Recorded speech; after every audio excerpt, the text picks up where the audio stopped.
working on, where you said this atoms on the carousel. Remember? So Which we, one?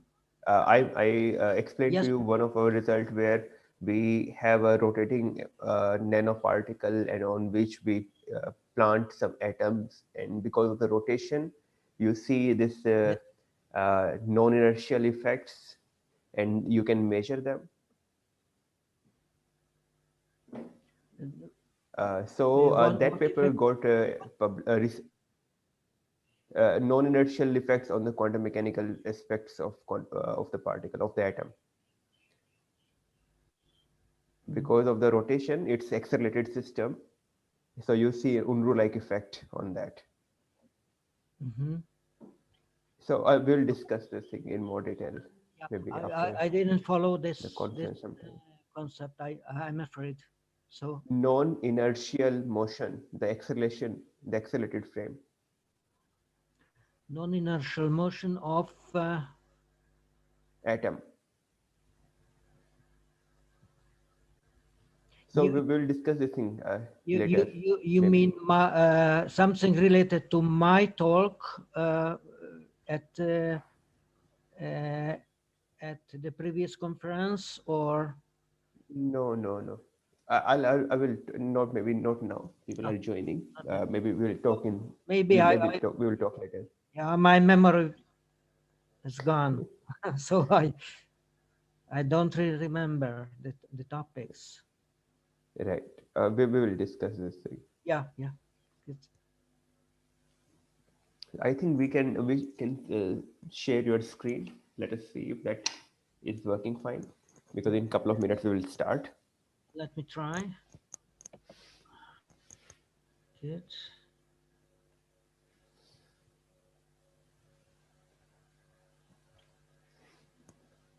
Share.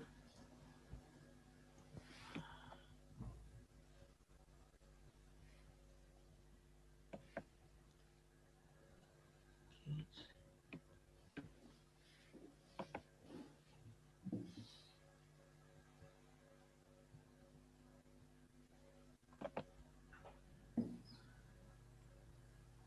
Screen. Hi Layosh, how are you? I'm fine. Good morning. Good morning. Good morning. We see you are one of the active participants. You have been in the conference from the beginning. Your voice was quite fainted. Yeah, I am in a remote location. My internet connection is not very good. I see. I'm Now not in it's the good. institute today. Now it's fine. Uh, let me Okay. ask you, can you see my screen? Yes, we can see Yeah, your your screen. screen is visible and you're also visible. Screen is clearly visible. Yes. Now I have to arrange.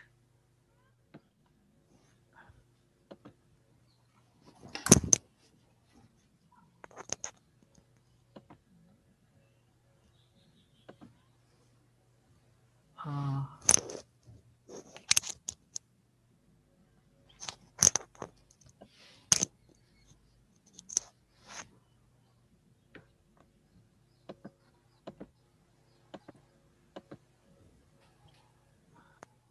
I think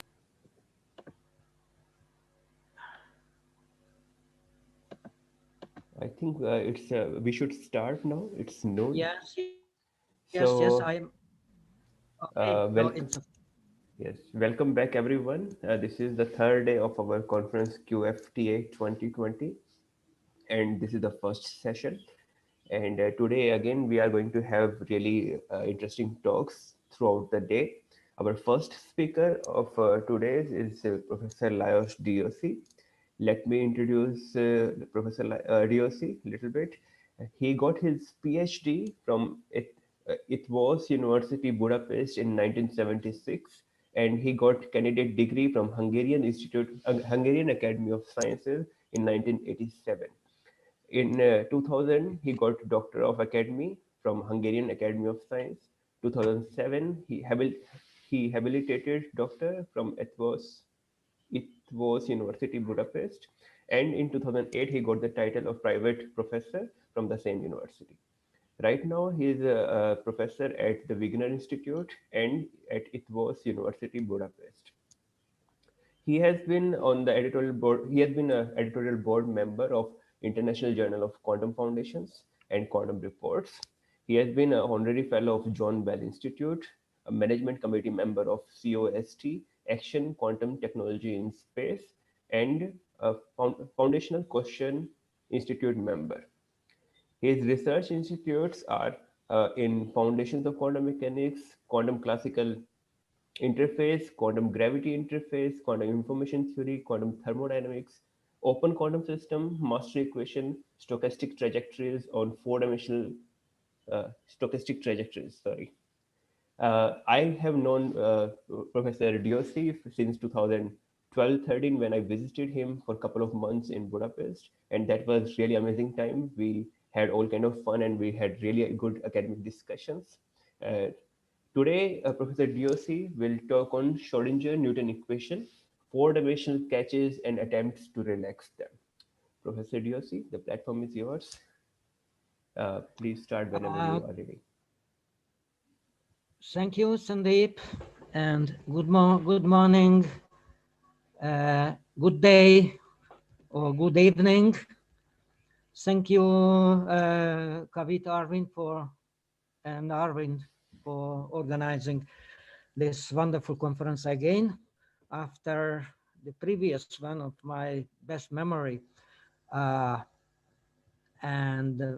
may I salute the volunteers, the fantastic group that is responsible for the technical issues of this conference. And I remember this wonderful group from the previous conference. These young people did impress me deeply, and I wish that anywhere else in the academia we should have such enthusiastic groups of volunteers. I don't think that in my institute or at our universities we could gather such a large group of young scientists and students. So I appreciate their contribution, their virtual contribution as well. So also I thank the organizers, Kavita, Sandeep, and Arvind, for the repeated invitation for me to have the chance to talk in Mohali virtually.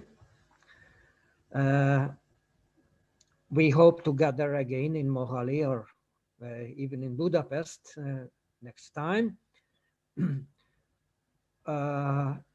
Still, we must cope with the with the option of the internet. And to come to the topics of my talk, it is a refined version of a previous talk. I talked and wrote about the four fundamental catches, difficulties with the nonlinear Schrödinger-Newton equation. And now I'm going to deliver an improved version and an extended version, which means that I will talk about some attempts to relax the four fundamental difficulties of the nonlinear Schrödinger-Newton equation. Now that's my contents, and that's the abstract, which says that a long time ago, the Schrödinger-Newton equation opened the door to a non-relativistic regime of nano and micro quantum mechanics instead of quantum cosmology, where quantum and gravity are equally important. and the fundamental difficulties, well-known and less known ones among the four of this nonlinear equation, will be summarized, and some concepts to relax or merely cope with the four difficulties are interpreted. Now let's start with the peaceful coexistence between quantum mechanics and special relativity.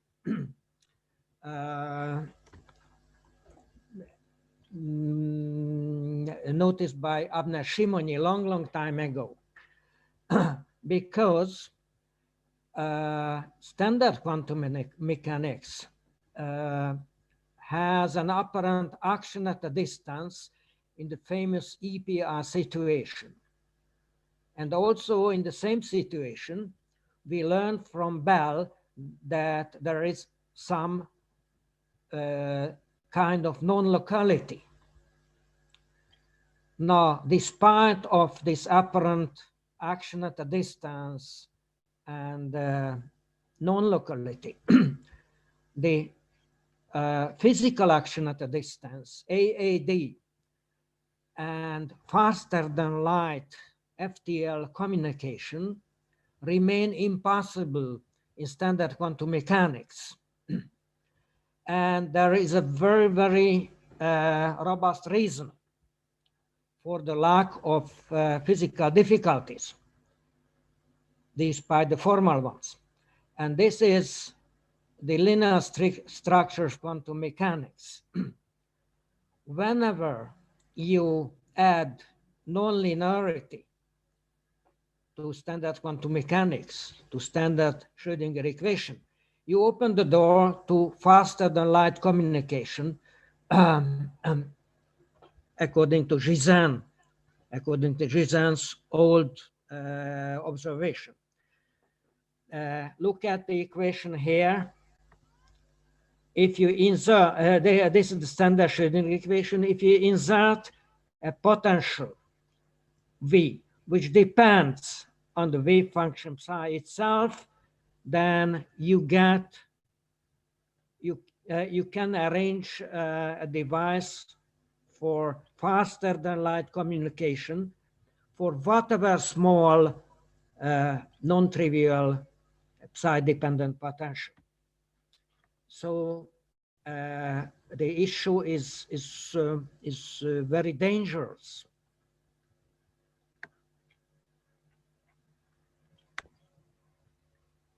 Now, can you see the title of my slide?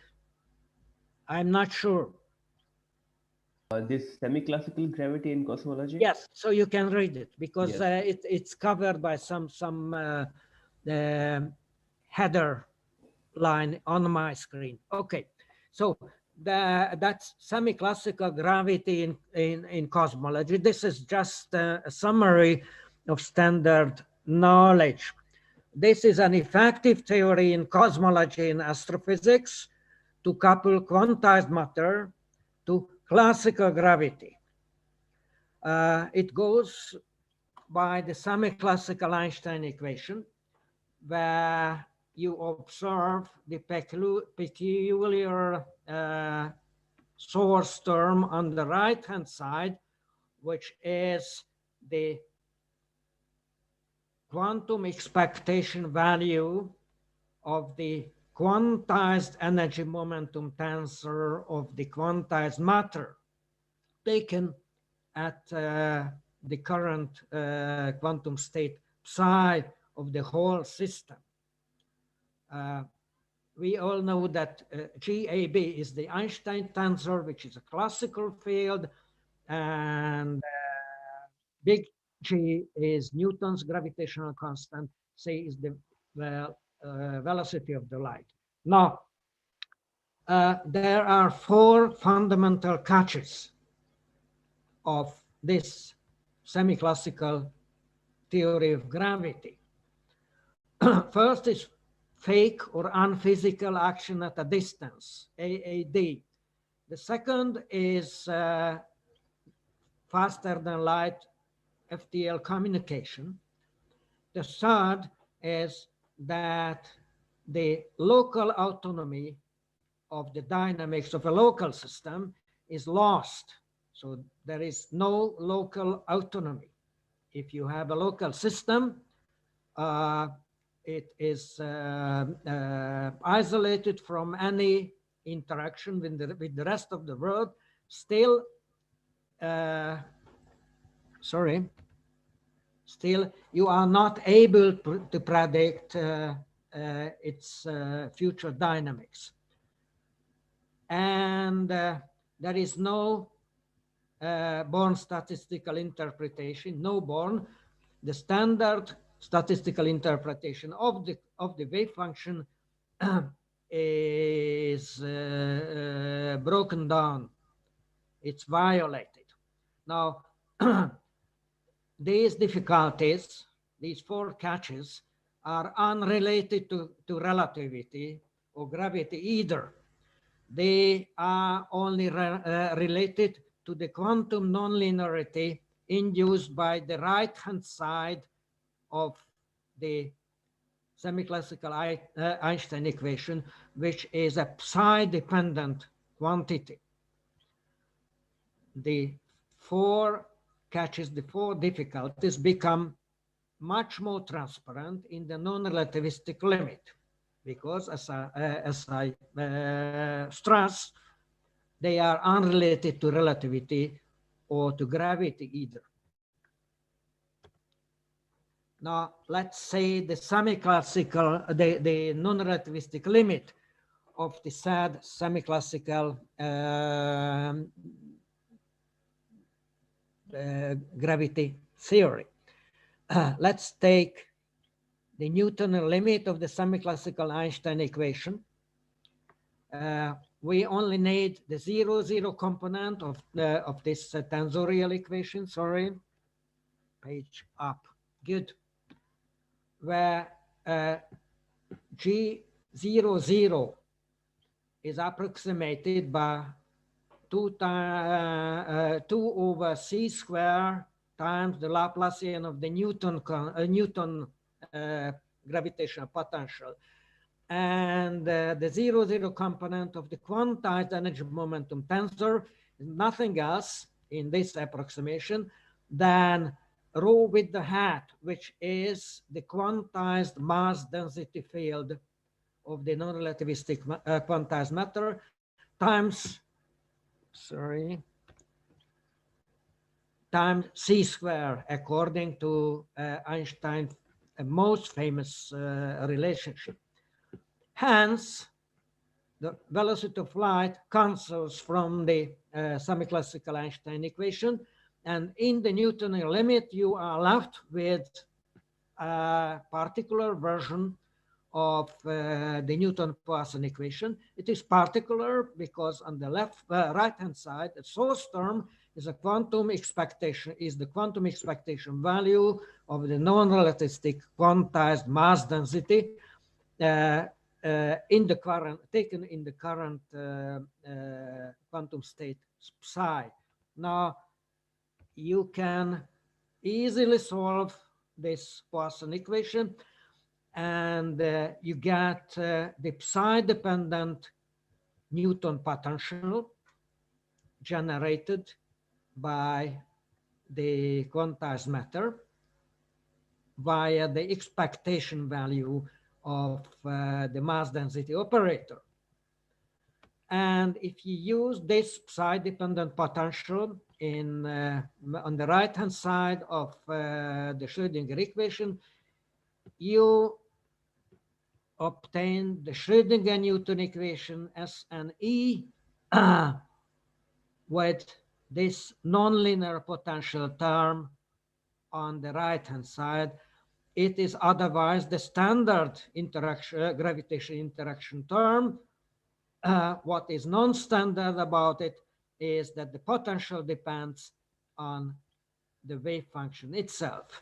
Now, whether this is an effective theory or might it be fundamental was raised was discussed by myself and by Roger Penrose, and we came to the conjecture that at least it is a deserving task to discuss the fundamentality of the Schrödinger-Newton equation. Remember that the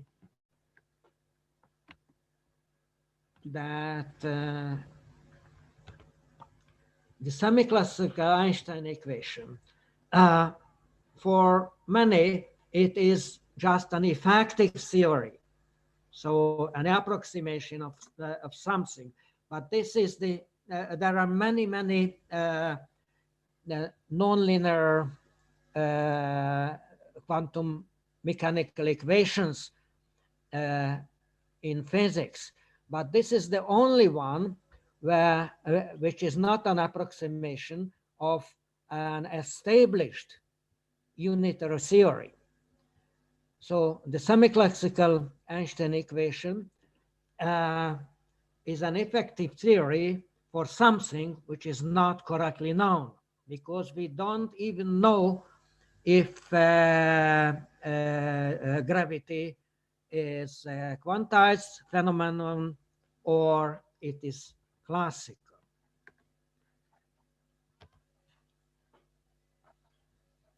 So the bottom line here, you can say it, says that all four difficulties, the action at a distance, faster than light communication, no local autonomy of systems, and no Born, are still surviving for the Schrödinger-Newton equation.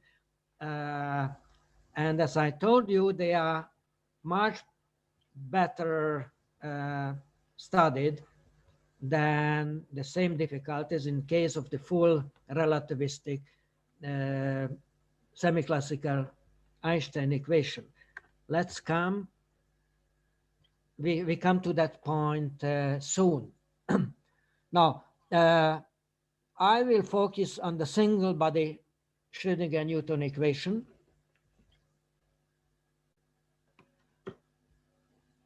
And for the free motion of a point like big mass, the psi-dependent Newton potential looks like this, and that's the that's the nonlinear Newton Schrödinger equation for a single big mass. Now, the psi-dependent potential means self-attraction. The object attracts itself. Self-attraction yields solitons, and they become testable soon in nano-quantum mechanics. So this is why I mentioned that the Newton-Schrödinger equation, Schrödinger-Newton equation, sorry, opened the door to quantum gravity studies in the laboratory, instead of waiting for data from astrophysical observatories.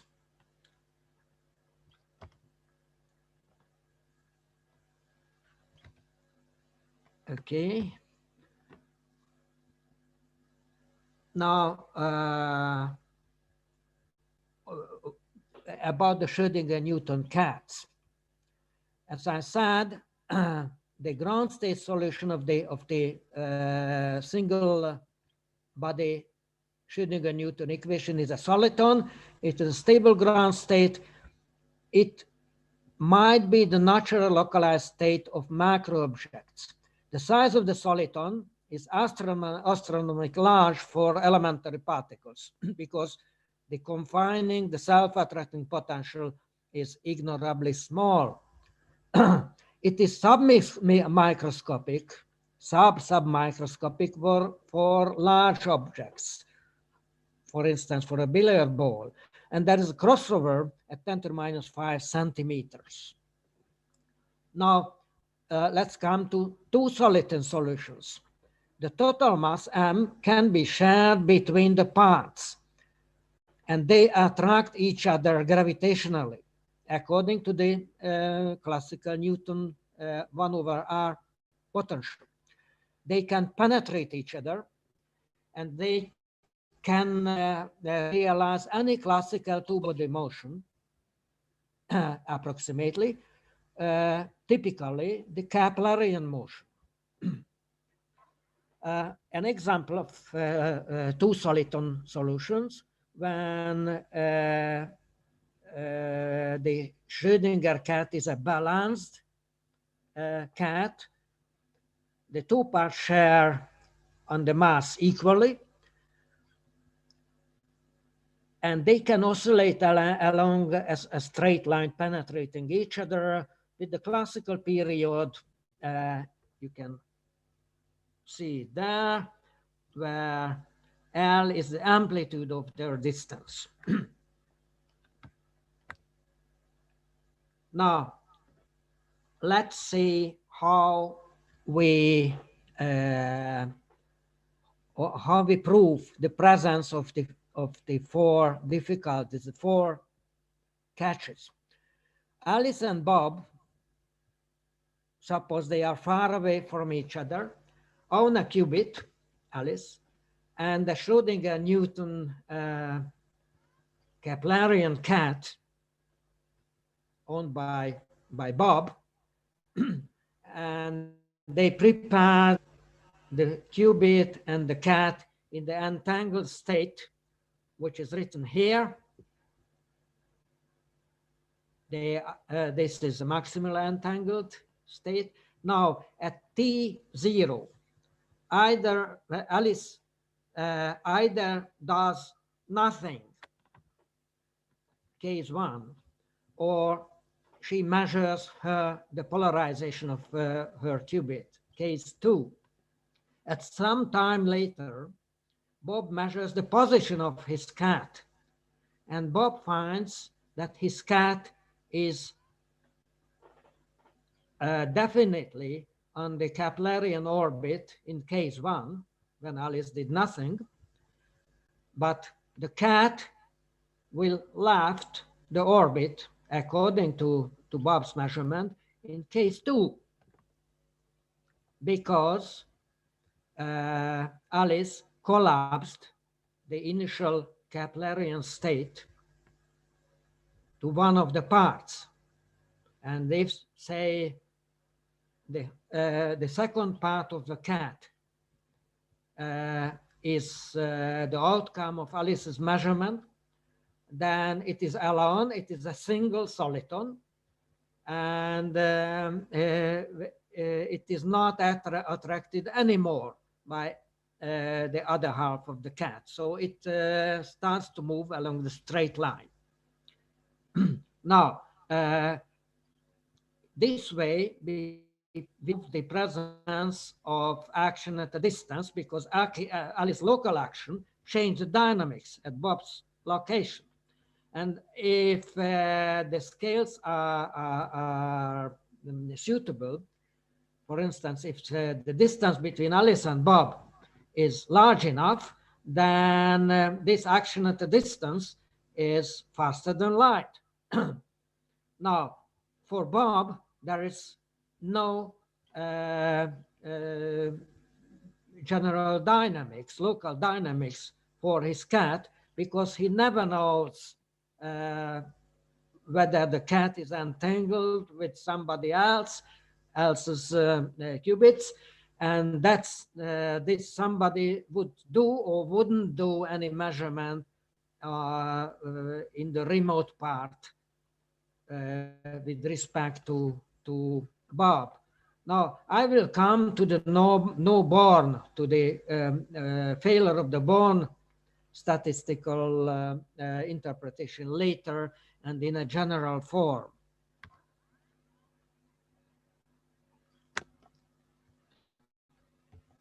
Okay, now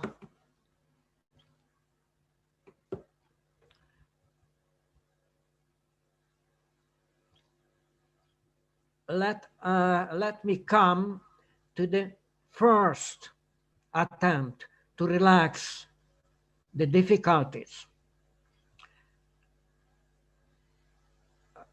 especially the difficulty with the faster than light communication and with the difficulty that Born statistical interpretation has gone due to the nonlinearity of the Schrödinger-Newton equation. Now, the first trick proposed by Kant, Bedingham, and Hilo and Chan over the years, I mean, the first trick is that let's delay the collapse caused by Alice causally at Bob's location. Okay, let us start for standard collapse, which is instantaneous. Look at this drawing. This is Alice with her qubit, and that's Bob with her Schrödinger cat. Look, the two parts of the Schrödinger cat are oscillating around their joint center of mass. They are penetrating each other and they are oscillating along the axis, along the axis X, which is here. Time is going upward.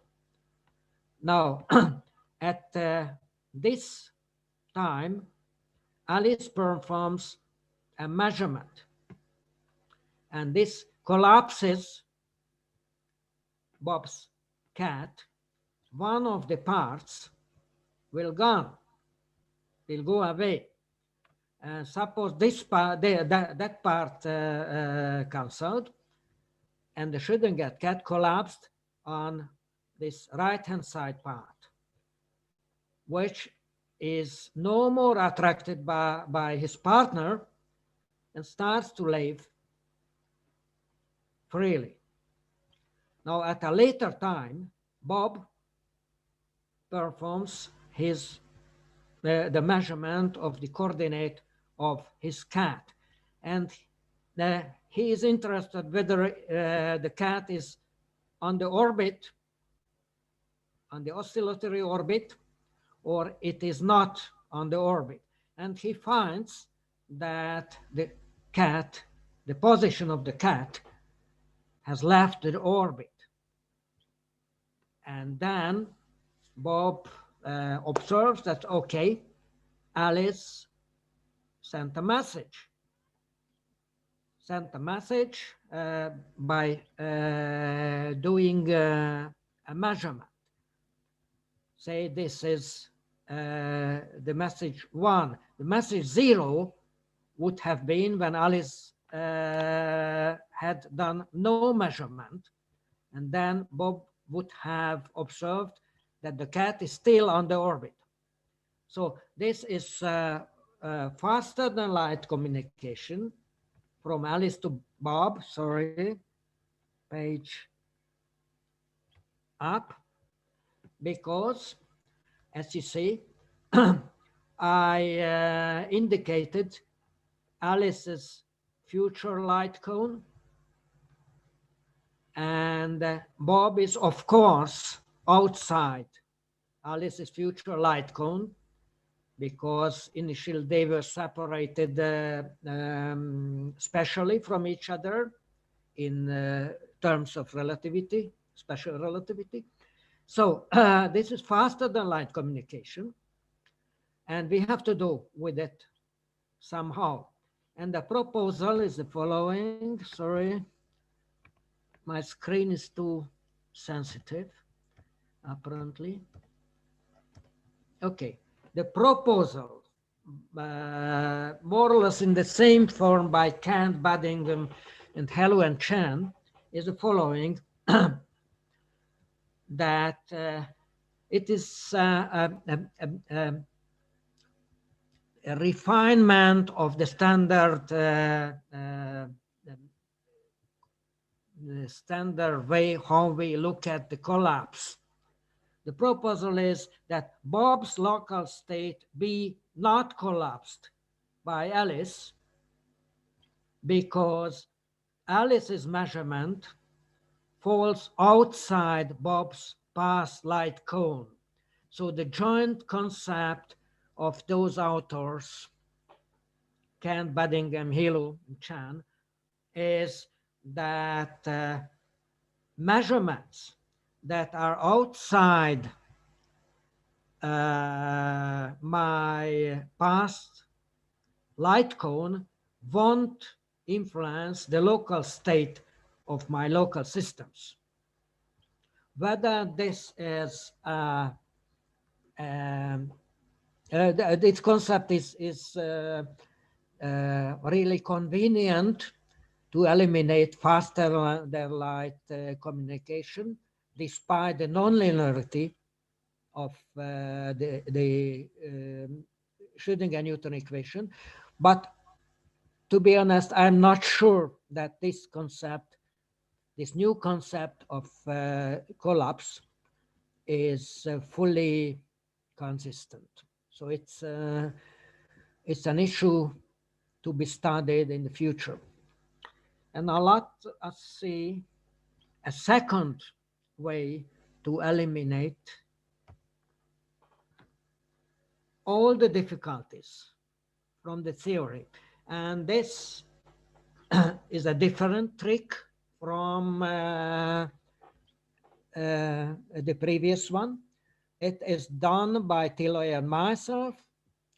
And the trick is that since, as you may have noticed, the difficulties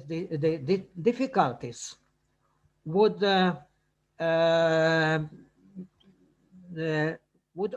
occur provided we have massive Schrödinger-Newton cats.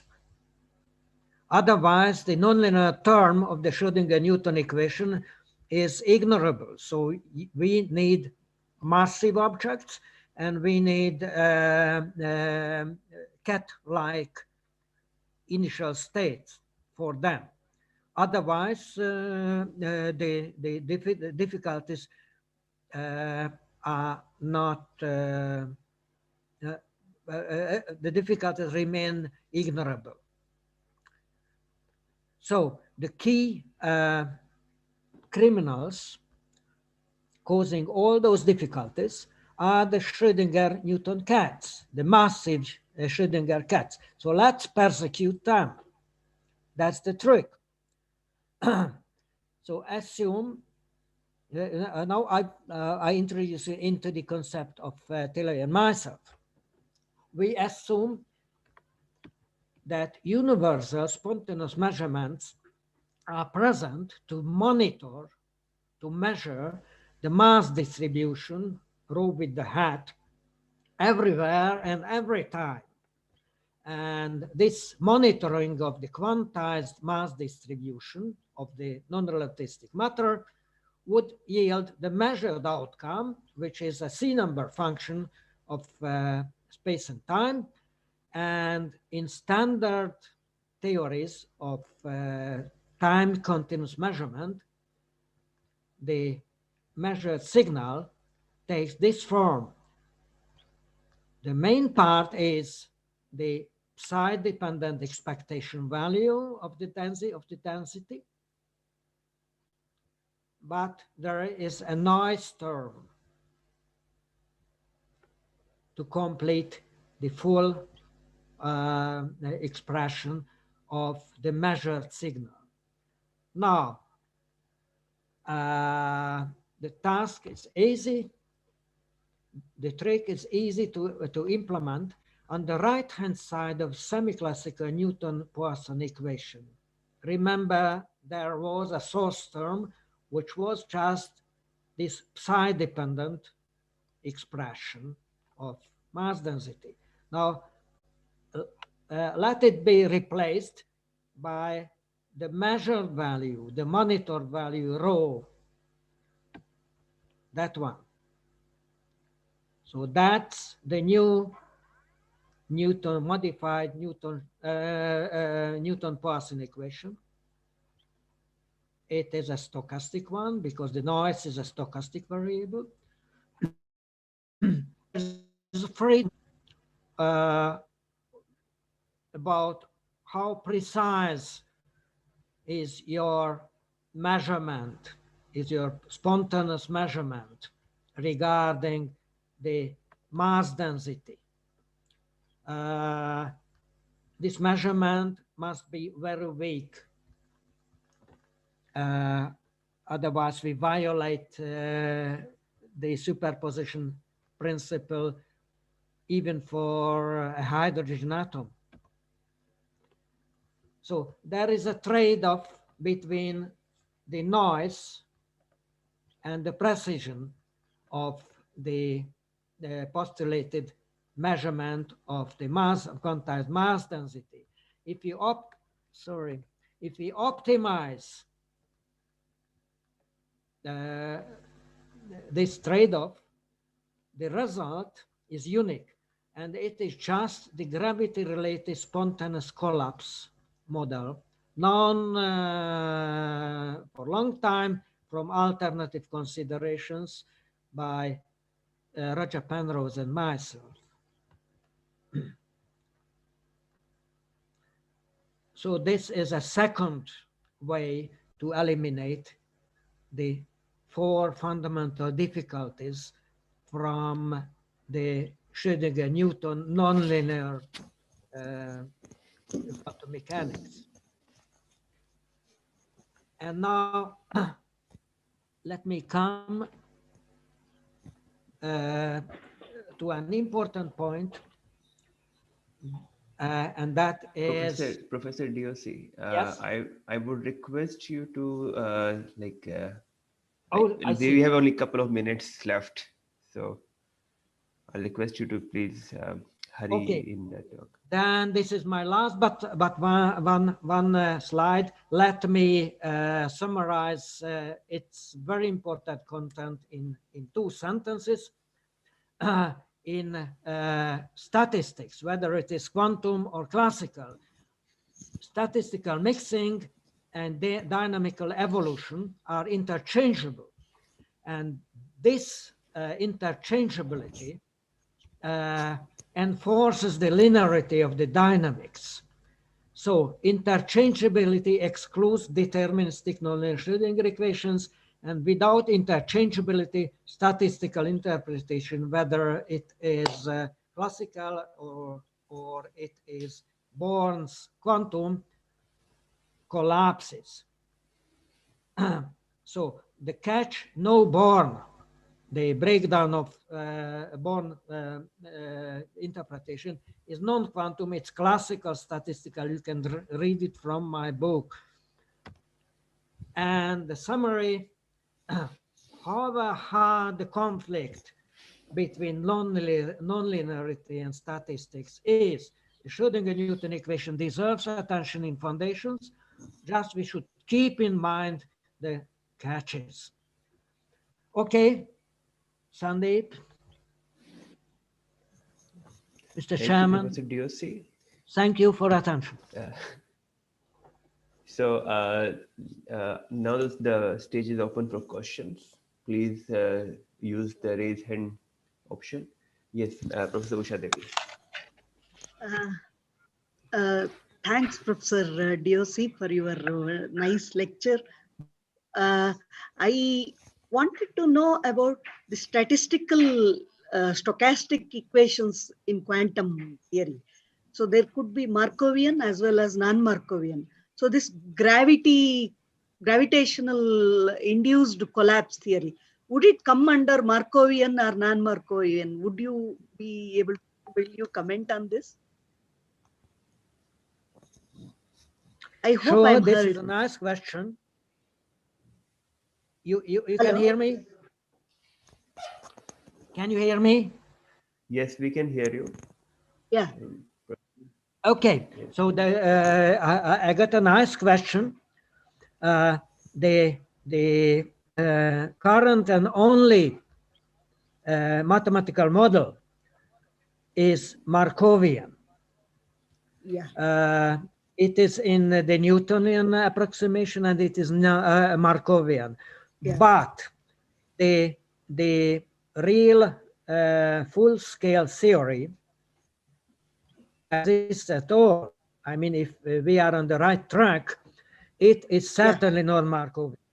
But we cannot work it out. It is either too early, or we are too weak Okay. to do it, or we are on the wrong track. Okay. Okay. Thank you. Thank you. Welcome. Rajinder Bhati. Yeah, can you hear me? Yes, Hello. we can hear you. Yeah, Yes, thank you, we can Professor hear you. Desai. It was a great talk. My question is that in all gravity-induced collapse model, just like Schrödinger-Newton equation, we associate a mass distribution to delocalized wave function, and then naturally the self-interaction of the masses, gravitational self-interaction leads to the nonlinear or stochastic collapse.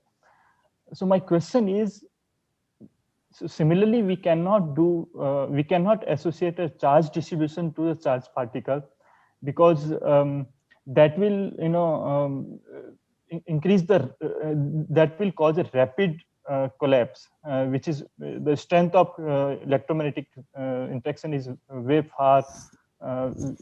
more than the gravitational. So my question is that what motivates you to consider only the mass distribution and not the charge distribution? Well, it is an older idea that the superposition principle might be violated for large masses. For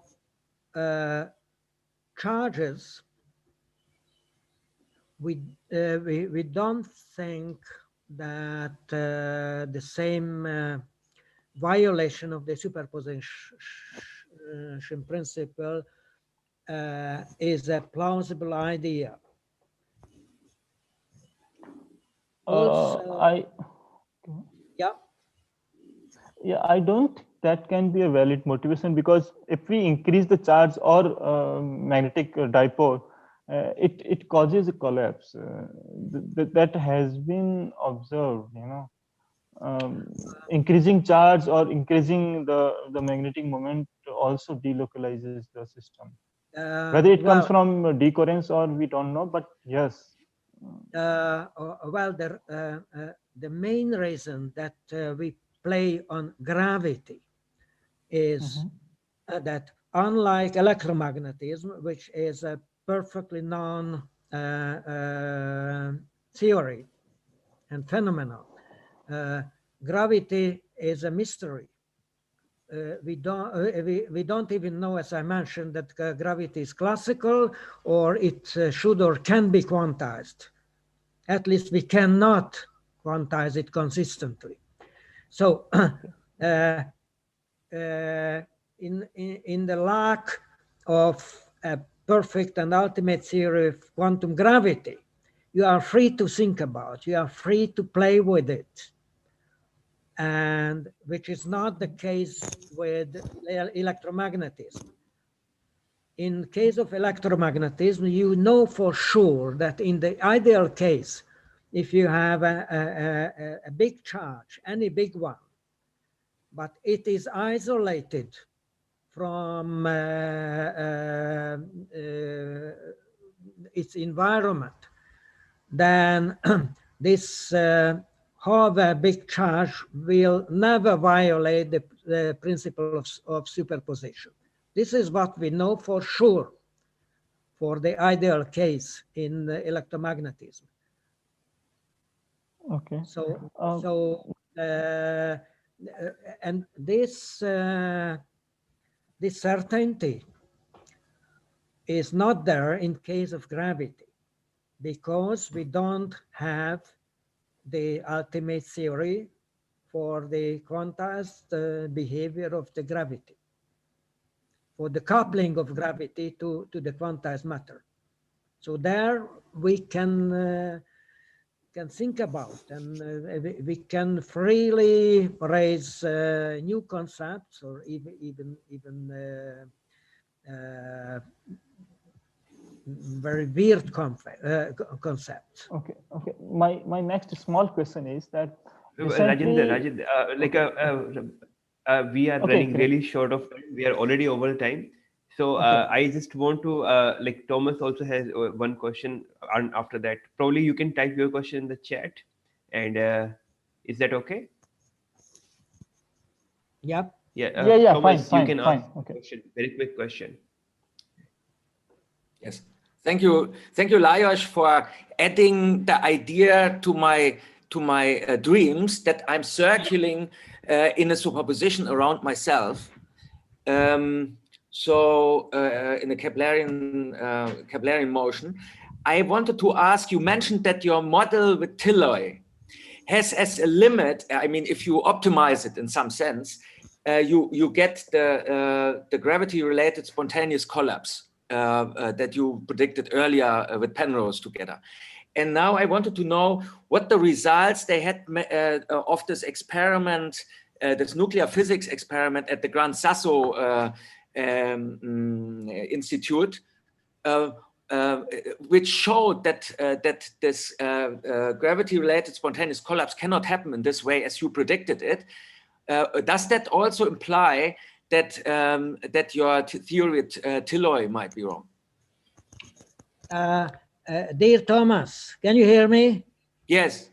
Yeah, dear Thomas, the result of this underground experiment in Gran Sasso became heavily overinterpreted. The only result of the experiment is that we nicely restricted the allowed regime of the parameter of the theory. So the theory, this gravity-related spontaneous collapse theory, is still alive, only with a more restricted regime of its parameter. It depends on a cutoff parameter, and Gran Sasso experiment did a nice and strong new bound on it. That's the only interpretation. That's the fair interpretation of the result. Thank you. So with this, let's thank Professor Diossi. And we move on to the next talk, which is by Professor Arul Lakshminarayan. So let me introduce Professor Arul Lakshminarayan a little bit. He did his BTech in Mechanical Engineering at IIT Madras in 1988. He received his PhD in Theoretical Physics at the State University of New York at Stony Brook in 1993. Sorry. And he did a postdoctoral fellowship at the PRL Ahmedabad, where later on he worked as a scientist and reader at the Theoretical Physics Division. Currently, he is a professor at IIT Madras, and his research interests are in quantum chaos and quantum information. Today, he will deliver a talk on dual unitary circuits, a quantum information viewpoint. Professor Lakshminarayan, if you are here, please. Yeah, hi, Sandeep. Hi. Hi. Please share your screen so that we can.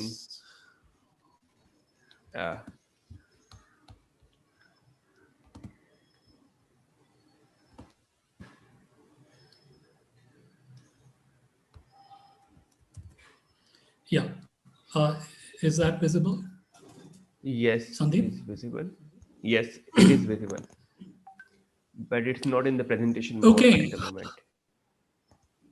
It is? It is well, not it the is in full the presentation. Screen. Okay. It is on mine. Sure. Let's. Yeah. Let me just go ahead Okay. and let me see. Tell me if it's really bad. So thank you, Sandeep, and for the introduction, and hello to everyone. And it's a real pity that we are not there physically together to enjoy the hospitality of Sandeep, Arvind, Kavita, and company, which we did last year. So hopefully all We, this we, will, we keep that pending. We keep that pending. we'll keep that pending. Okay, so right. So I'm coming from Chennai, the Indian Institute of Technology here, and I'm going to talk to you about some work which we have been doing. It's not yet really complete. Hopefully, we'll put it up in a week or so. It has to do with constructing models of quantum many-body systems using so-called dual circuits. And what I wish to do is look at it from a quantum information viewpoint. And this work is with Arvinda, who's a postdoc here, and Suhail, who's a PhD student here. So these are the guys who are primarily responsible for this, and questions can be addressed to them at an appropriate time. So just some motivation. I really need to keep track of the time, I guess. And so the motivation is that in the classical dynamical systems, which includes classical mechanics, there is a hierarchy of systems. There are non-ergodic systems, and then there are ergodic systems, wherein there is a larger degree of visiting phase space area, if you wish. So this is a hierarchy of randomness in some sense. So there is non-ergodic systems which are typically integrable systems, ergodic systems which can be integrable or not. Then there are mixing systems wherein the degree of randomness is increasing in some sense. And then there is Kolmogorov systems, and then Bernoulli. So this is a rough hierarchy, really, but it's quite a well-defined hierarchy, I would say. And this less than sign in this is to indicate that ergodic systems imply, mixing systems imply that the system is ergodic, and so on. So the non-ergodic is really out of place there. It's just to indicate that it's in this somewhere in the hierarchy in terms of randomness. So in this, I think one of the convenient ways to look at this hierarchy is via correlation functions. So basically, we can look at correlation functions of two observables separated by some time. So it's a typical sort of correlation function. And non-ergodic and ergodic systems are characterized by correlation functions which do not decay. So especially non-ergodic systems, they do not decay at all. If they are ergodic systems, these correlation functions can decay, but on the average, they will vanish. By this average, it's a time average. So time average of correlation functions can vanish. Mixing systems, on the other hand, the correlations actually decay exponentially. So after some time, you just don't have any correlations for any observables which are there. Kolmogorov systems are really mixing systems, but they are also characterized by entropy production, Lyapunov exponents, and so on. So the typically chaotic systems are mixing and Kolmogorov. And at the top of it is Bernoulli systems, which are really systems which are isomorphic to random coin tosses or to stochastic processes. They are strictly isomorphic in a mathematical sense. And Bernoulli systems are really at the hierarchy, the apex of it, because the correlation functions do not exist after time t equal to 0 anywhere in space-time. So they would just vanish. So they become like IID variables. So a motivation is to understand such a hierarchy in a quantum sense. So there has been some recent work about constructing solvable models in some sense, as we will see presently, of many body systems that are mixing. And as we will show, they can even be Bernoulli in the thermodynamic limit. So they really strongly, they have strong properties of ergodicity. So So these are really motivated by these works. Actually, I was preparing till the last minute. I haven't included one important work which actually predates this 2019 work of Bertini, Koch, and Prosen. It's about a 2016 work by the German group of Gur et al. And they first pointed out that there was a dual symmetry in certain lattice models, a dual meaning a space-time symmetry in lattice models, which makes the evaluation of certain quantum quantities accessible in a quite remarkable sense. So this was distilled into this nice work here about this exact correlation functions for dual unitary lattice models in 1+1 dimensions, where they kind of distill the essential properties that are needed for for a lattice model to be dual unitary, and for which we can calculate exact correlation functions, although it may be really strongly non-integrable in sense. So there's been a fair bit of follow-up work for those who are interested in looking at it. This is a nice paper, the maximum velocity quantum circuits, which appeared sometime this year. And there's also constructions about states themselves. For example, this work by exact dynamics in dual unitary quantum circuits. So there's a fair bit of work on this. And so this is what I'm trying to get at. So the motivations cannot, I think, be complete till I show some picture of a tortured cat. So here is a classical dynamical system which is mixing. Here you have a picture of a cat, and it's a dynamical system which is Hamiltonian in the sense that it's an area preserving map. And time is discrete, and what you're seeing as original 1, 3, etc. is time. You can see that this cat is getting smoothly actually mixed in this phase space. The image of the cat is getting mixed till at time 132. You do not see the cat at all, but the cat is very much there, and the correlations in this system is now decaying. And what we are trying to do is capture this. Classically, it's well known how these things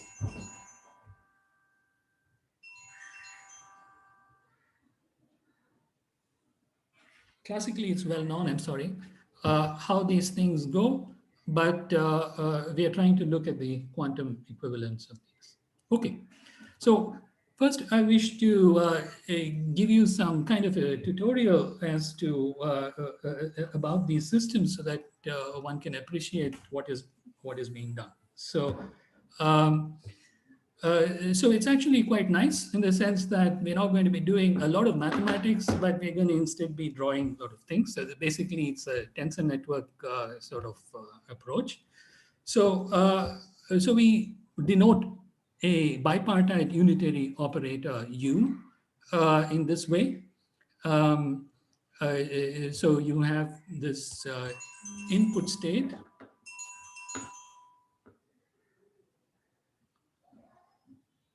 You have this input state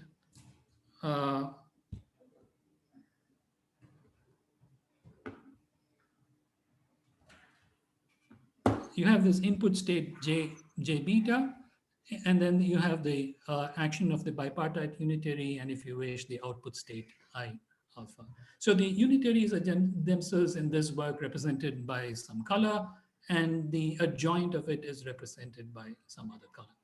So here, for example, we have the identity that U adjoint is identity, which tells you that U is a unitary operator, which is just given by a sum like this, inserting complete states, is given by a contraction of these legs, okay, gamma. And once you contract them, so the rule, if these are unitary, is simply that they disappear, and then you get this, you get a single line, which is just a Dirac delta, Kronecker delta function.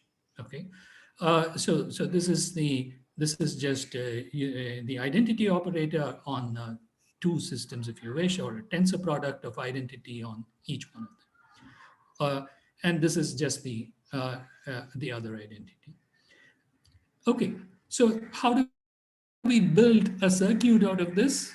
So here we can have several bipartite gates. Here I've shown an example of 4 bipartite gates. So that means that there are 8 particles in this picture. And you have a tensor product of unitaries on these, which is just putting them all side by side.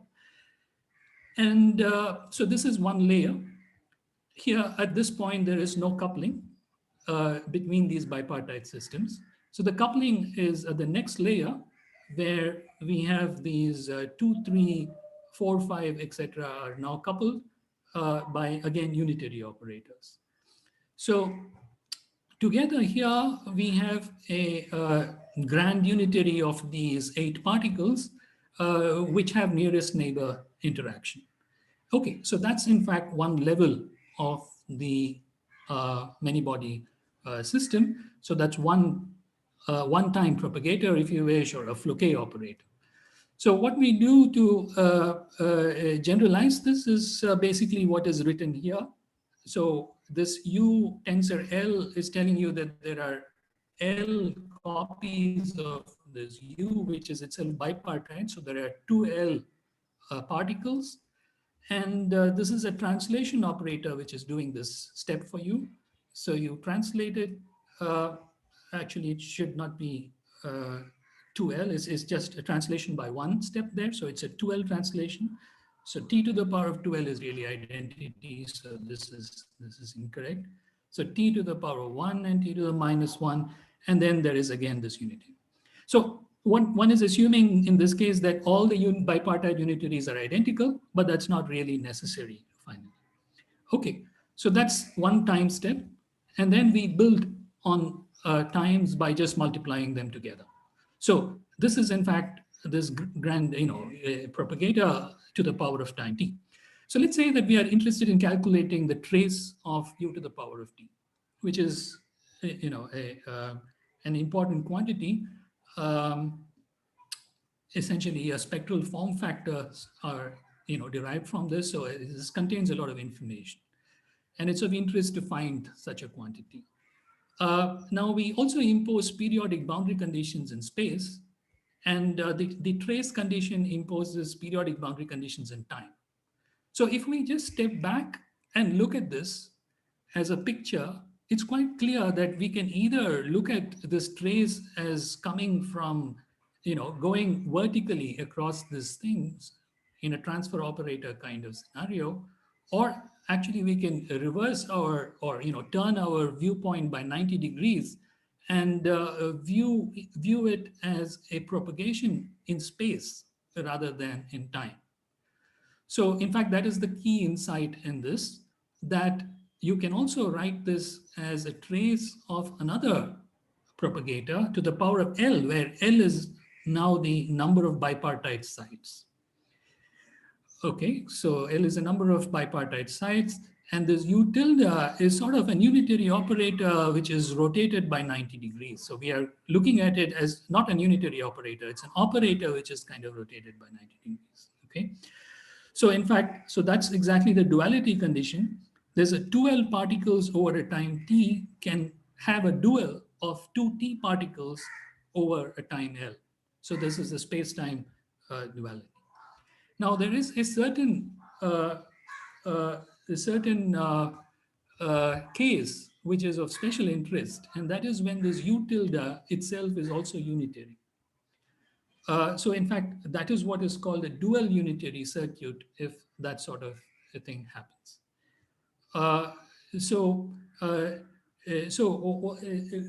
We now go back from the circuit to this 2-particle operator, which is building up sort of atoms of the circuit. So it is dual if you have also a contraction in the space side, so to speak. So the sides, if you contract, that also becomes identity. So this is the condition of duality. And this is the other condition of duality. If you contract on the right, also you get an identity. So what can we do with these circuits? If you have duality, what really happens? So I think the most simplest thing and things which, I mean, simplest consequence, so to speak, is in correlation functions. So let's look at a correlation function such as this. Suppose I look at this equation first. What it's telling you is we have some operator localized at site I, actually site Y, this is AI, this is some operator. Okay, we can look at an operator basis. So let's say that this is an operator basis of a single particle at Y. We propagate that in time till time t and ask for the correlation or its overlap with an observable, again, a single particle observable somewhere else at position X. So that's in fact the correlation function. And this has a nice diagrammatic representation like this. So first we have the powers of time, u to the power of t, that is this green layers.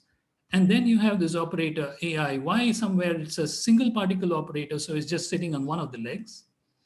And then you have u to the minus t, which is the adjoint operation, which is represented by these red ones. So you have these built up. And then you have the local operator at x.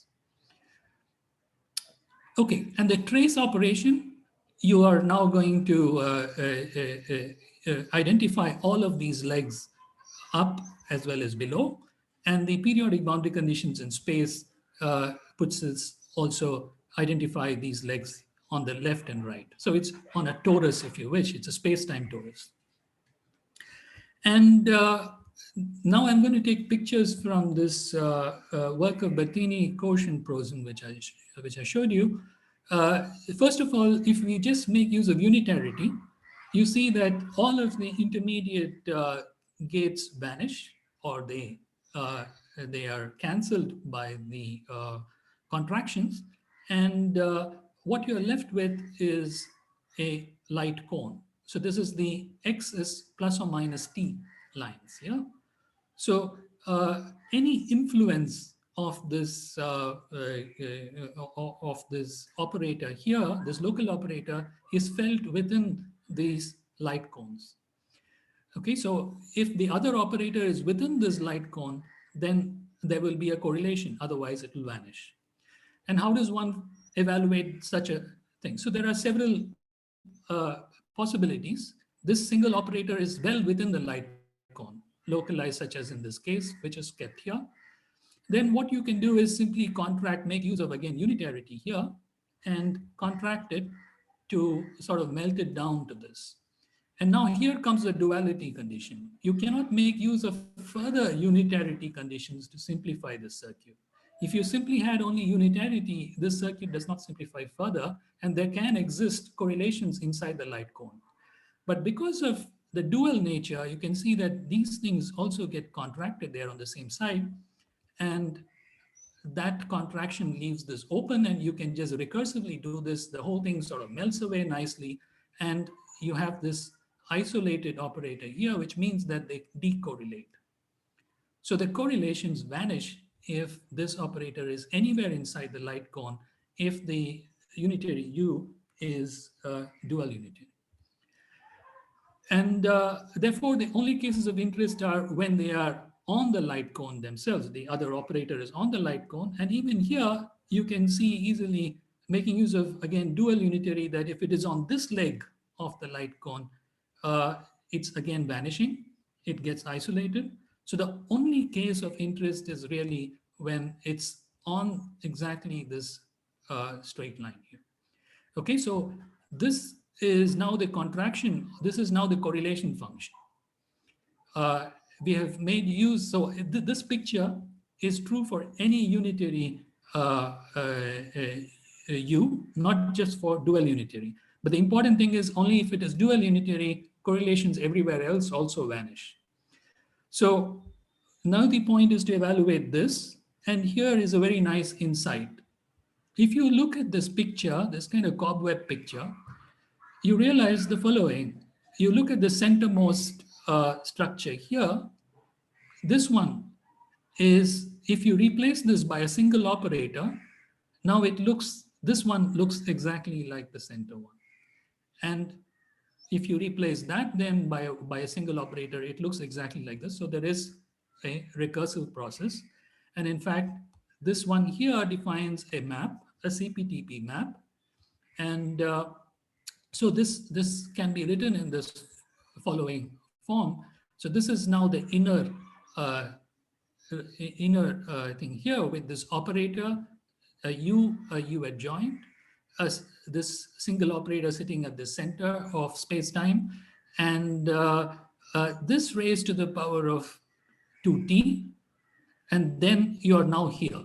You're now here, and therefore you're just contracting it with that local observable. So this is this is the essential solvability condition that one has. So all one needs to do is understand the diagram which is inside.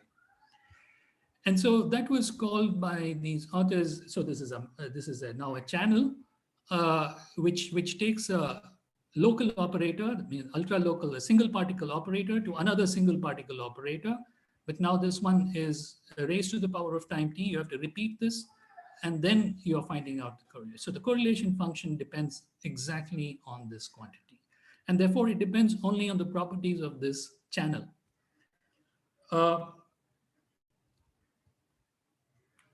And this channel is what we love to call CPTP maps. So it's in fact an example of a CPTP map. So we can now forget about the circuit for the time being and actually just concentrate on as if it's a bipartite system. We are back to this atom U, so to speak, and this is how the map is defined: M plus. M plus is a trace over the first subsystem. So this is now the entangling operator, U adjoint, and this is sigma tensor identity. This almost looks like what we do with an environment system interaction. It's slightly weirder, it's slightly different in the sense that we usually trace out the environment. Here we are tracing out the system. Okay, so but otherwise it's exactly the same.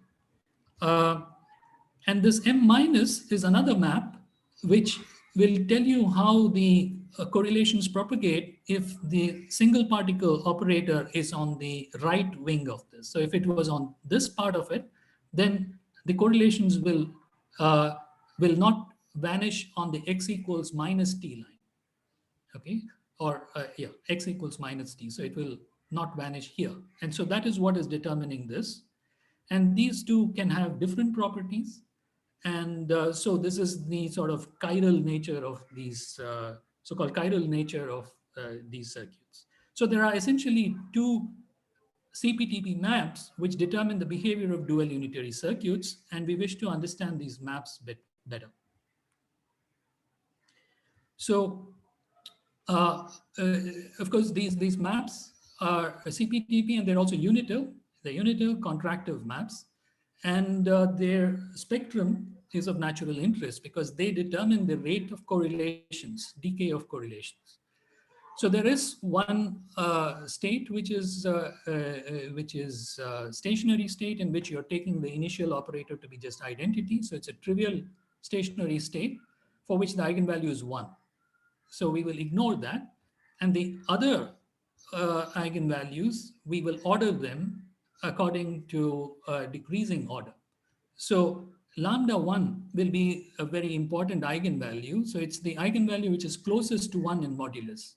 It will govern the rates of decay. If that is already less than 1, everything, all the modes will be decaying.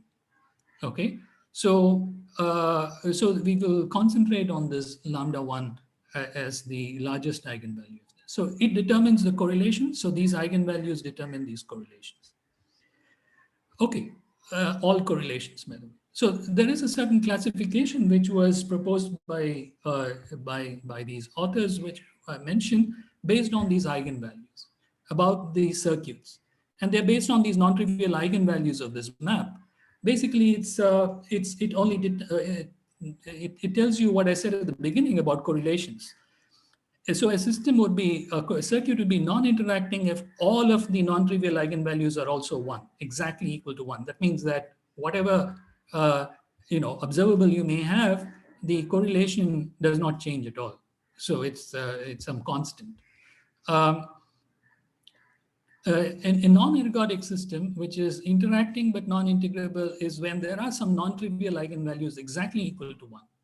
Then there are some correlations of some modes which remain constant. They don't decay. If you have an ergodic but a non-mixing system is when none of the eigenvalues are exactly equal to 1. That means that there are no stationary states which are non-trivial, but there still exists some eigenvalues on the unit circle. So there exists some non-decaying modes. In this case, the average correlation time average correlation will vanish. And therefore, it's in some sense weak mixing or non-mixing and ergodic. Ergodic and mixing is when all of the non-trivial eigenvalues are inside the unit circle, in which case this is. So we wish to add one more to this, which is a highly strongly mixing system, and it's Bernoulli, when all the non-trivial eigenvalues exactly vanish. And the correlations instantly decay. So now I wish to go to sort of what we have done is to ask, obviously these are related to quantum information features of this bipartite unitary. So we wish to look at it more closely. What is it about? So first of all, this dual unitary construction. What does it mean about this unitary operator? So this is the contraction circuit. And if you put it in terms of indices, it's rather easy to work out what this means. It means that the realignment is realigned unitary is also unitary. And realignment is an operation which we are familiar with in quantum information as one of the ways in which to check if a state is separable or not. So I think it's called realignment criteria or some norm criteria, a cross norm criteria. But this comes in a very different way here. It just, so a dual unitary, a unitary U is dual if and only if its realignment is unitary. So it's as simple as that, really. And what is the further consequence of that? Consequence of that is actually this unitary operator U is then maximally entangled as an operator. That's easy to see. You just look at the realignment of a Schmidt decomposition of the operator Schmidt decomposition, and you find that it's a flat spectrum because the realignment is a natural operation when you do a Schmidt decomposition. So that brings it down because it takes tensor products into a projector, a one-dimensional projector. And therefore, it's really a flat spectrum. So that's what it is. A dual unitary operator is nothing but a maximally entangled unitary operator. Swap is an example, but it's actually not so trivial to construct a maximally entangled dual operator. Coming to the maps themselves, what are the maps? So here is a map from that paper. And if we look at this, this inner part of it without the single particle operator, you identify it instantly as this other operation of simply partial transpose. So it's related just to this partial transpose adjoint. So the map is very closely related to partial transposes. And in fact, we can write the, so this is some dynamical matrix or something like that. So we can write the map in the vectorized form of the CPTP channel like this. So now this is acting on a vector. So this state is now vectorized. And this operator, this is now a matrix. And that matrix we can identify simply as this combination, which depends only on the partial transpose of this unitary operator. And this is a realignment there, another operation of realignment. So of course, this thing inside is a positive operator. That's why it's a completely positive map. But M plus itself is not Hermitian or positive because of this realignment condition. Its eigenvalues, it's a non-Hermitian operator. And the M minus has a very similar expression. And in fact, they are related by the swap operator. As is quite natural from the circuit picture, you saw that it's a left-right connection between these M plus and M minus. So it's a left propagating, if you wish, and right propagating sort of, loosely speaking, correlations. Okay, so This then naturally sort of motivates us to define another duality condition, namely T duality is what we call it, although it has nothing to do with space-time symmetry as such. It is when the partial transpose is also unitary. So that means in terms of these circuit diagrams, these are the contractions. Now the R contractions, both of them were on the same side. Here they are on different sides. So one is on the left and the other is on the right. And similarly with the other. So you can define now another duality condition. And what does this imply for the channel? It's quite clear immediately, because here this one is identity here, and the realignment of identity is the maximally entangled state. And therefore this channel is actually completely depolarizing channel. So this the channel is just one-dimensional projector. And that immediately gives us that all the non-trivial eigenvalues are 0, both for the left and right modes. Okay. So this is in fact in an interesting case when both and the operator U is such that both it's dual as well as it is T dual. That is, if U is unitary, its realignment and its partial transpose is also unitary. So this is in fact called a two unitary operator in some literature, and they give rise to absolutely maximally entangled states. If you look at this unitary operator as a tensor, then it's a 4-party state which is absolutely maximally entangled. So another terminology for it is a perfect tensor.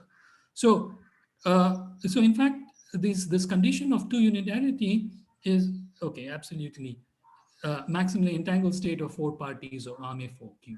So that then will give you both U, and then the channel will be a completely depolarizing channel. Okay, so we wish to make further connections. So I want to, this is about entangling power. It's a close connection to entangling power. So I want to talk about that. So the entangling power, really introduced by Zanardi and company in around 2000, I think, is simply defined like this. You take a bipartite unitary U, act it on product states, and find out some entanglement measure of it, average over all possible product states. Okay, so that's an entangling power of this. If this average is a Haar measure, then that's what we'll be considering. So it's like uniform measure. And also if this entropy E is actually the linear entropy of the bipartite state, which is created, then there is a nice expression for this, a simple expression for the entangling power. It's written in terms of these quantities, which is an operator entanglement of this operator U and an operator entanglement of U times swap. And this is entanglement of swap itself, which is actually the maximum. So the swap is one of the maximally entangled gates, and which is also dual unitary then in this language. So I've just chosen this scaling here so that this entangling power lies between 0 and 1. So 1 is, for example, a swap gate. 0 would be for product gates. And these, as I mentioned, this E of U, and they are just operator entanglements, and they are related again to this partial realignment in partial transpose operations. In fact, they're just linear entropies of these quantities, and they are defined so. And therefore, you see immediately that this operator entanglement is maximal when U is a dual unitary. I already mentioned that. That's in fact the case. Then this EUS is related to partial transpose. Okay, so if it's a two unitary, then this E of US is also a maximum equal to swap. And then this normalization makes it that the entangling power of U is simply 1. So in fact, this is true, that the entangling power is 1 if and only if the unitary U is a two unitary or a perfect tensor. Now we can ask the question, okay, the dual unitary is led to that kind of a decay of correlations. What happens if it's actually two unitary? So there's both T duality also. Then it turns out that even on the light cone, the correlations vanish. So that is easy to see because we said already that all the eigenvalues are zero, all the non-trivial eigenvalues are zero. But what is, and therefore we would call this Bernoulli circuits in connection to the classical Bernoulli classification where all correlations instantaneously decay. It's like a coin toss or a Baker's map kind of scenario. So it's really at the apex of the hierarchy of randomness. So all correlations vanish. But what is really interesting, I think, about these Bernoulli circuits is not only these local correlations vanish, but even extended correlations vanish. This is not the case for dual circuits. It's not properly explored. However, for Bernoulli circuits, it's quite easy to see that we can take not just local operators, but non-local operators with some finite support. I've taken two of these operators here. And this is the, then one can see that if these operators are inside the light cone, it still vanishes. But what is interesting is if they're on the light cone, also it vanishes from an application of T-duality condition now. So, this you can see is, like for instance, I mean, if one is really concentrating, one can look at some contractions here and one sees that there is a contraction on different sides from periodic boundary conditions. I mean, this is time actually contraction and on this contraction. So this just disappears and it decouples. And in fact, what is Professor rather cool, I Lakshminarayan, think. sorry to disturb you, but we have very little time left in this. How much time, Sandeep? 3 minutes, but we can extend it to 5. But this includes questions and all. Yeah, I'll try. As you can see, I think I have 5 slides, so I'm almost there. Yeah, thanks. So the point is really that the T-duality then makes these circuits Bernoulli. Now, the connections to entangling power are rather interesting because entangling power is a local unitary invariant. So if I take this unitary U and these local things, they don't change. And in terms of circuits or many body systems, we have to think of locals as local fields. The local fields can change the system's dynamics dramatically. We know that. And therefore, in fact, it's not surprising that these correlation functions do depend on local transformations. The channels are not local unitary invariant. And in fact, they are related like this. If you do a local unitary transformation, the eigenvalues are not invariant. But there are some invariants still, and actually this is very interesting. I mean, we can remove the trivial mode, that is this mode here. So m plus tilde has only the non-trivial modes sitting in there. And it's a simple calculation really to see that if U is dual unitary, then the norm of this this channel or this map is local unitary invariant and is in fact simply related to the entangling power. So that's the first indication that entangling power starts to play an important role. But the powers of this map don't, I mean, the norm of the powers of this map are local unitary dependent. But we can do an average over this local unitary dependence, kind of hard average of this by using some techniques of averaging over local, averaging over unitaries on the hard measure. And here is an approximate expression, which is exact for K is 1 and K is 2 also, that you can take powers of this and you see this local inside. So it's not vanishing. So we have to take an average over that. And that is interestingly given by still this entangling power raised to the power of K. So there are several consequences of this, and I hope that I will sort of, this is the key part of the talk. So first of all, what we can derive from this is a sufficient condition for a circuit to be mixing. If the entangling power is larger than some critical value, which depends only on the local dimension Q, I don't know whether I mentioned that, I'm sorry. Q is always a local dimension of the spaces. So if this is sufficiently large, then it is a mixing circuit because the modulus lambda 1 is less than 1 and everything else will also be less than 1. The circuit is mixing. What it means sort of physically is that the interactions are now so strong that no local fields can localize the correlations. Like for instance, many body localization kind of phenomena cannot happen here. And if the entangling power is equal to 1, if and only if it's equal to 1, the circuit is Bernoulli. And as there are no Bernoulli circuit with qubits because there exists no Arme states of 4 qubits, well-known result from long time back. But even if you have as small, any arbitrarily small entangling power for U, there will always exist a mixing mode. And the only non-interacting circuits are when the unitary is swapped, and those in which all modes are non-decaying are local unitary equivalent to swap. And this one is a result about average of the largest eigenvalue, non-trivial eigenvalue, local Haar average is simple expression square root 1 minus EP. So in fact, okay, I don't have time for this, but how to construct these dual unitary operators or two unitary and Arme is itself an art, I think. There are some constructions, we in our paper detail several of them.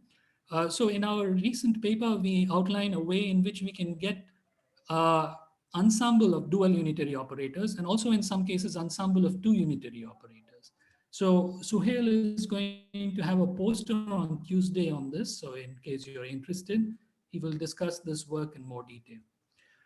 But we make use of such ensembles, and I hope I have a minute or two to show these nice pictures here. So this is the largest and smallest eigenvalues of this channel M+. Here is some entangling powers. So these are dual operators, and the largest is given by the blue color, smallest is by red color, and there is a circle drawn, which is square root of 1 minus EP. You can see that for small EP, it's almost indistinguishable. And there is also an inequality for the smallest to lie inside the circle. And as this entangling power is increased and it's tending towards a Bernoulli kind of thing, this is, by the way, for Q is equal to 3 for Q-trig systems. You can see that the entangling power, square root of 1 minus EP, still provides a very good estimate for the largest eigenvalue. And in fact, the average is given by square root of 1 minus EP, as shown in this graph, which is a sort of a universality of decay rates. So we take several ensembles, which are duals, and what we are plotting here is the average of the largest eigenvalue versus the entangling power, average over local unitaries. And you see this beautiful curve which is emerging irrespective of the dimensionality, except for QS2. QS2 is anomalous. Except for that, everything else is sort of falling on this. So I think this is a nice sort of, we have several examples, also sort of physical, quote unquote, physical sort of examples of the circuits. And I hope that this will provide more insight into both many-body physics and its connections to quantum information. So thank you for your attention. Thank you, Professor Lakshminarayan. Due to the shortage of time, we have time for exactly one question, even that, not that, but someone requested me for the question. Dr. Ritabrata Sengupta, you might ask the question. Yeah, am I audible now? Yes, you're audible. Just 1 minute. Yeah. So yeah, where am I actually here? Yeah. Arul, I just need to ask. Actually, I have several questions in this regard. But I think in your slide 17, where you have introduced this absolutely maximally entangled state, you mentioned that there are it was a 4-party absolutely maximally entangled state. Am I right? Hello? Hello? Sandeep, am I online or? You are online, you're audible. Yeah. So my question is the following, that is the 4-party what is the minimum dimension for which I get this absolutely maximally entangled state, and the number of parties? 3. 3-party. Yeah. 3-party. Okay. I'm sorry, you're asking for the number of parties. Parties and the dimension. For QS2 is what you have absolutely maximally entangled.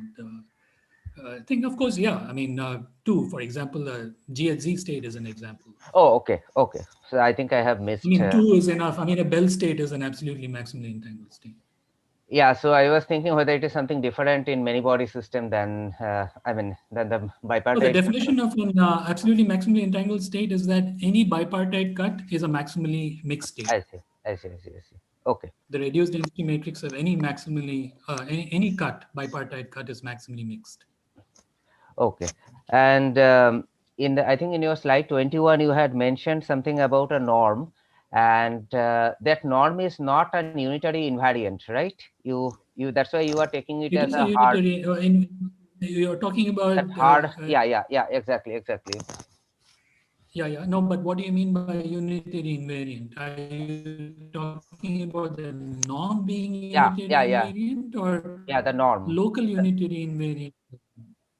Okay, the norm being the local Yeah, but are you unitary talking about invariant. unitary invariant or local unitary invariant? I think local Huh? unitary Yeah, it is invariant. local. I mean, I'm I've seeing used that. Okay. the norm Okay. is also Okay. local unitary invariant. I'm just using a Hilbert-Schmidt Okay. or Frobenius norm, which in the context of norms is a unitary invariant, but it's not a local unitary invariant in general. I see. I see. I see. Okay. Thank you. Thank you very much. Yeah. So with this, we thank Professor Arun Lakshminarayan for this wonderful talk. If you have more questions, you might type it in the